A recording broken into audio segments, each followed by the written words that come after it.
nakalipuros sa likod eh.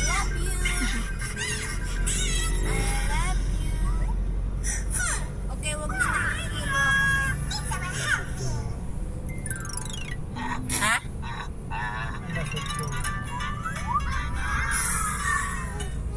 Kinain mo. Ganito kami. Uy, gasti! Pagbagong ko na yung cellphone ha. Yan na mag-cellphone. Huwag mo ibigay yan, huwag mo ibigay. Bayan. Huwag mo ibigay yan. Huwag ka na mag-cellphone na. Akin yan. Sa gamit ko na lang, hindi sa akin. Kotse na lang. Ano ka dyan na? Yan, hindi naman yun sa akin eh.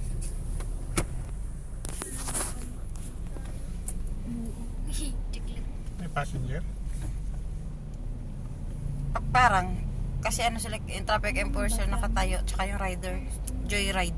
Ako na naman yung papaluin mo. Bebe!